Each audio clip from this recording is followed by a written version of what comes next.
So I have to ask this just for my roommate's sake, who's right in the next room. Are you a B-tard? Am I a B-tard? Yeah. What does that mean? Am I scared? Have you Am ever I? heard of 4chan.org? Oh, yeah. I no. Yes, of course I've heard of 4chan, and I don't spend a very large amount of time on 4chan though. It's probably a good And I thing. should. I probably should because that's where all this stuff kind of comes from. It sort of all wells up out of 4chan, and it sort of boils around there in that cauldron before it reaches out and leaches onto the rest of the internet. It's an amazing place. It's an amazing place, and I've wanted to do an interview with Moot for years, and he's so reclusive. Yeah. To talk to him a bunch of times, and we've talked about maybe doing an interview, but it's. I think the last time I asked him, he's like, man, I'm really just not interested in doing anything on air. I'm like, all right, that's cool. I understand. Yeah, you can't really blame him though with all the strife and villainy that comes from his website. No, you really can. I totally understand. I think he's probably making the right decision. So, what is it that you love particularly about doing podcasts, doing television shows that you find you can't get with any other sort of medium?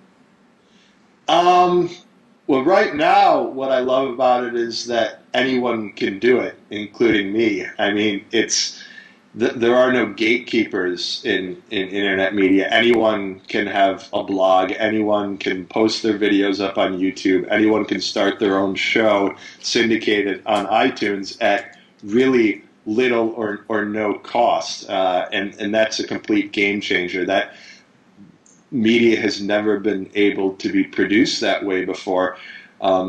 You had to be part of a well-established, well-funded entity, such as a newspaper, a television station, a radio station, a film production company, etc. But nowadays, everyone has access to the technology that makes these things possible, and therefore everyone has access to a potentially worldwide audience. And that's amazing and extremely democratizing, and is completely changing the game of how media is played. And I don't think a lot of guys in old media really have a handle on it or know what to make of it. So, about the people that have heard your voice, like, do you get stopped often in the street? It's like, hey, holy shit, it's Martin Sargent, or Yeah, I wouldn't say often. Fairly frequently. It's funny. It's still it's kind of regional. If I travel to a city where Tech TV was on basic cable, then I get recognized often. Like I think Vegas. I always get recognized a ton in Vegas by like guys dealing blackjack or bouncers at clubs or waiters or waitresses or anything like that. Cab drivers, all that, because we were on basic cable in Vegas for so long. Here in San Francisco, where I live, we were never, even though this is where Tech TV existed, where it was produced, we were not on cable. You had to have a satellite dish in order to reach the channel here. So I'm actually not in the San Francisco.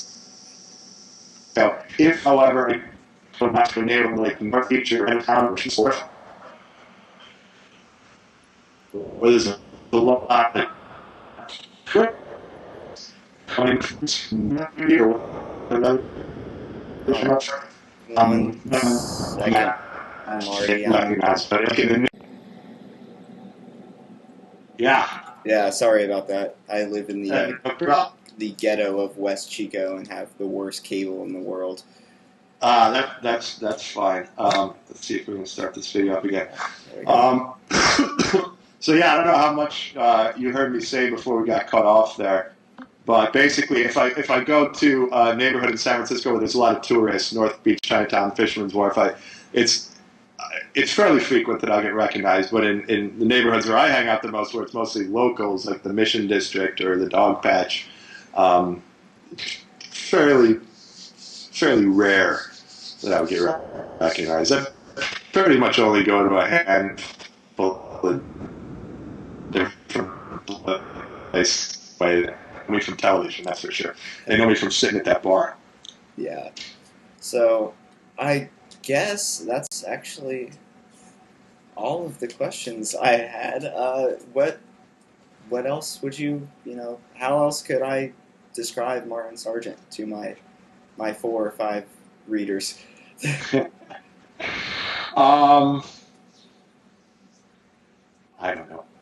I'm just a guy out there on the internet trying to make sense of it all. Bushwhacking my way through it, and happy to do it, and happy to entertain anyone who will listen to the bullshit that I have to say. And very thankful that there's people like you and my handful of other fans who have put up with my crap and actually paid attention to what I've had to say over the years. So thank you very much. I really appreciate you're doing this interview, and is this for a school paper? Is that what you said? Yeah, it's for the Orion. It's Chico State's newspaper. Oh, okay, cool. Actually, award-winning newspaper. So really, yes. So I'd love a copy of it if and when it gets published. And between now and whatever your deadline is, whenever you just feel free to get in touch with me. If send me an email if you have any other questions or need to fill in any holes or anything like that. I've pretty much got the time. And, if you got to think of any more questions, we can meet up again and chat some more. All right? All right. Well, Martin Sargent, I thank you for doing this interview. And it's my pleasure, Brandon. Good luck, all right? Yes, good luck to you. All right, thank you. Bye-bye. Bye.